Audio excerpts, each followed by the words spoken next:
আলোক শোষণ বা photo respiration. আলোক শোষণ বা ফটো রেসপিরেশন। রেসপিরেশন মানে তো শ্বসন, তাহলে তো আমরা শ্বসন পড়ছি। আলোক শোষণ বিষয়টা কি? এটা শ্বসনের সাথে রিলেটেড এমন কোনো কিছুই না। এটা হচ্ছে, যদিও নামের মধ্যে শ্বসন আছে, এটা সালোক সংশ্লেষণের সাথে রিলেটেড। ঠিক আছে, সালোক সংশ্লেষণের সময় ঘটে। এখন আলোক শোষণ বা ফটো রেসপিরেশন এটা কোথায় ঘটে বলতো? এটা ঘটে হচ্ছে C3 চক্রে, C4-এ ঘটে না। C3 চক্রে বা C3 উদ্ভিদে এই ফটো রেসপিরেশনটা ঘটে। এটা কোথায় ঘটে? C3 উদ্ভিদে ঘটে, উদ্ভিদে ঘটে। তো ঘটনা যেটা ঘটে সেটা হচ্ছে সূর্যের আলোর তীব্রতা বা তাপমাত্রা যদি বেড়ে যায়, ঠিক আছে, টেম্পারেচার যদি বেড়ে যায়, তাহলে কি হবে? টেম্পারেচার বেড়ে গেলে প্রস্বেদন বেশি হবে, এটা আমরা জানি। যেমন সূর্যের আলোর নিচে যদি আমরা দাঁড়াই, আমাদের প্রচুর পরিমাণ ঘাম হয় না? তাহলে উদ্ভিদের কি হবে? উদ্ভিদ যদি খুব তীব্র সূর্যের নিচে থাকে, সেই তীব্র সূর্যের নিচে সেই উদ্ভিদ থেকে কি হবে? প্রস্বেদন হয়ে পানি উড়ে চলে যাবে। এখন C3 যেই উদ্ভিদগুলা, সেগুলো তো কম তাপমাত্রায় ভালো কাজ করে ওরা, তাই না? ওরা মাত্র হচ্ছে 1-2, তার মানে কি 10 থেকে 25 ডিগ্রি সেলসিয়াস তাপমাত্রায় ভালো কাজ করে।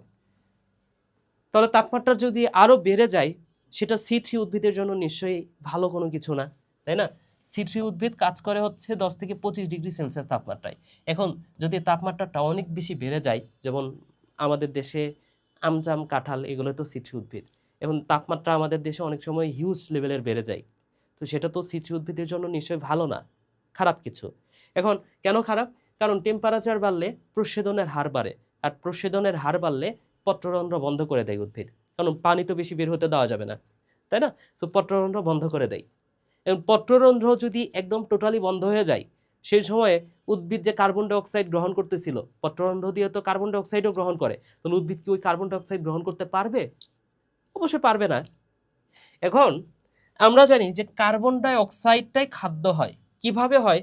কার্বন ডাই অক্সাইডের সাথে RuBP যুক্ত হয় ফার্স্টে, এটাই সর্বপ্রথম স্টার্টিং। তাহলে কার্বন ডাই অক্সাইডের সাথে RuBP যুক্ত হয়, তারপরে সেটা খাদ্যতে পরিণত হয় এক সময়। এখন যেহেতু কার্বন ডাই অক্সাইড নাই, কিন্তু অক্সিজেন তো আছে। কিভাবে অক্সিজেন আছে? উদ্ভিদ শ্বসন তো 24 ঘন্টায় করে, তাহলে অক্সিজেন তো আছে তার ভেতরে। এখন যেহেতু কার্বন ডাই অক্সাইড নাই, RuBPর সাথে গিয়ে যুক্ত হয় হচ্ছে অক্সিজেন। কার্বন ডাই অক্সাইড নাই, কি করবে উদ্ভিদ? অক্সিজেন গিয়ে যুক্ত হইলো, ঠিক আছে। সো এরপরে যে যৌগটা তৈরি হইলো অক্সিজেন যুক্ত হওয়ার মাধ্যমে, সেই যৌগটার নাম হচ্ছে গ্লাইকোলেট। এই যৌগটার নাম কি ভাইয়া? এটার নাম হচ্ছে গ্লাইকোলেট। তাহলে এই যে যৌগটা, এটা আসলে কোথায় তৈরি হয় জানো? এই যে কার্বন ডাই অক্সাইডের সাথে যে এটা যুক্ত হইলো, যুক্ত হয়ে যে গ্লাইকোলেট তৈরি হইলো, এই চক্রটা কোথায় ঘটে? এটা ঘটে ক্লোরোপ্লাস্টের ভেতরে। এটা কোথায় ঘটে? এটা ঘটে ক্লোরোপ্লাস্টে। ক্লোরোপ্লাস্ট। তাহলে ক্লোরোপ্লাস্টের বাইরে এটা হচ্ছে সাইটোপ্লাজম। এটা কি ভাইয়া? এটা হচ্ছে সাইটোপ্লাজম, রাইট? সাইটোপ্লাজম। তাহলে এই গ্লাইকোলেট যৌগটা এখন সাইটোপ্লাজমে চলে আসবে। এই যে গ্লাইকোলেট যৌগটা যে ক্লোরোপ্লাস্টের মধ্যে তৈরি হলো, সেটা কোথায় চলে আসলো? সাইটোপ্লাজমে চলে আসলো। এবং সাইটোপ্লাজমের মধ্যে তো বিভিন্ন অঙ্গাণু আছে, এর মধ্যে একটা অঙ্গাণু আছে পারঅক্সিজম। হ্যাঁ, আরেকটা অঙ্গাণু কি? এই অঙ্গটার নাম হচ্ছে পারঅক্সিজম। অক্সিজম। এই পারঅক্সিজমে এই গ্লাইকোলেটটা এখন প্রবেশ করবে, করার পরে এখানে বিভিন্ন ধরনের বিক্রিয়া ঘটবে। বিক্রিয়াগুলো তোমাদের বই বলা নাই। এরপরে পারঅক্সিজম থেকে এই যে এখানে বিক্রিয়া ঘটার মাধ্যমে যে যৌগগুলো তৈরি হলো, সেগুলো আবার প্রবেশ করবে মাইটোকন্ড্রিয়ার ভেতরে। কোথায় প্রবেশ করলো? মাইটোকন্ড্রিয়ার ভেতরে। এটা হচ্ছে মাইটোকন্ড্রিয়া, রাইট? তাহলে মাইটোকন্ড্রিয়ার ভেতরে প্রবেশ করলো, মাইটোকন্ড্রিয়ায় প্রবেশ করলো। এখন মাইটোকন্ড্রিয়াতেও বিভিন্ন ধরনের বিক্রিয়া টিক্রিয়া ঘটানোর ফলে এই মাইটোকন্ড্রিয়া থেকে তৈরি হবে হচ্ছে কার্বন ডাই অক্সাইড, ঠিক আছে। তাহলে যেহেতু উদ্ভিদের ভেতরে কার্বন ডাই অক্সাইড নাই, অক্সিজেন থেকে কার্বন ডাই অক্সাইড তৈরি করা হলো। এই কার্বন ডাই অক্সাইড দিয়ে এখন খাদ্য তৈরি করা হবে, ঠিক আছে।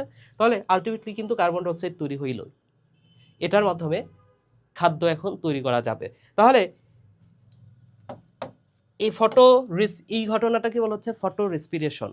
এখন এটা সম্পর্কে জাস্ট তোমাদের বইয়ে খুব বেশি বিস্তারিত আলোচনা করা নাই, বিক্রিয়া টিক্রিয়া কি ঘটে সেটাও বলা নাই। জাস্ট তোমার এখান থেকে যেটা জানতে হবে, এখানে 3টা অঙ্গাণু কাজে লাগছে, দেখো। একটা হচ্ছে ক্লোরোপ্লাস্ট, একটা হচ্ছে পারঅক্সিজম, আর একটা হচ্ছে মাইটোকন্ড্রিয়া। সাইটোপ্লাজম তো আর কোনো অঙ্গাণু না, তাই না? তাহলে এখানে 3টি অঙ্গাণু কাজে লাগে, 3টি অঙ্গাণু কাজে লাগে, অঙ্গাণু লাগে। তো 3টা অঙ্গাণু কি কি? একটা হচ্ছে ক্লোরোপ্লাস্ট, ক্লোরোপ্লাস্ট, 2 নম্বর হচ্ছে পারঅক্সিজম, এটা এমসিকিউতে দিবে যে কোনটা কোনটা হচ্ছে ইয়াতে লাগে না, কোন অঙ্গাণুটা ফটো রেসপিরেশনে লাগে না, ঠিক আছে? এই 3টার সাথে আরো একটা অঙ্গাণু দিয়ে দিবে, আরেকটা হচ্ছে মাইটোকন্ড্রিয়া, মাইটোকন্ড্রিয়া। আশা করি বুঝাইতে পেরেছি। এখন একটু চিন্তা করে বলো তো ভাইয়া, কার্বন ডাইঅক্সাইড নেই, তাই অক্সিজেন যুক্ত হয়ে লাস্টে গিয়ে কার্বন ডাইঅক্সাইড তৈরি হচ্ছে, এতে করে সালোক সংশ্লেষণ তো ঘটতেছে, ভালো কথা, এই কার্বন ডাইঅক্সাইড দিয়ে সালোক সংশ্লেষণ ঘটবে। এখন এই সালোক সংশ্লেষণের হার কি কমবে নাকি বাড়বে নাকি আগের মতোই থাকবে? অবশ্যই কমবে, তাই না? এখানে হুদাই কিছু বিক্রিয়া ঘটাইতে হচ্ছে যেহেতু পত্ররন্ধ্র বন্ধ। তাহলে এখানে কত পার্সেন্ট সালোক সংশ্লেষণ কমবে ফটো রেসপিরেশনের কারণে? 25% পর্যন্ত কমে, সালোক সংশ্লেষণ 25% পর্যন্ত কমে। তো এখানে সম্ভবত সব কথাই লেখা আছে, দেখো। আলোর সাহায্যে অক্সিজেন গ্রহণ আর কার্বন ডাই অক্সাইড ত্যাগ করার প্রক্রিয়া হচ্ছে ফটো রেসপিরেশন। তাহলে অক্সিজেন গ্রহণ আর কার্বন ডাই অক্সাইড ত্যাগ করার প্রক্রিয়া হচ্ছে ফটো রেসপিরেশন। সবুজ উদ্ভিদে সিথি চক্র তথা কেলভিন চক্র চলাকালে পরিবেশে তীব্র আলো উচ্চ তাপমাত্রা সৃষ্টি হলে ফটোসিনথেসিস না হয়ে ফটো রেসপিরেশন হয়। আচ্ছা, ক্লোরোপ্লাস্টে কার্বন ডাই অক্সাইডের পরিমাণ কম এবং অক্সিজেনের পরিমাণ বেশি হলেই তখনই ফটো রেসপিরেশন ঘটবে।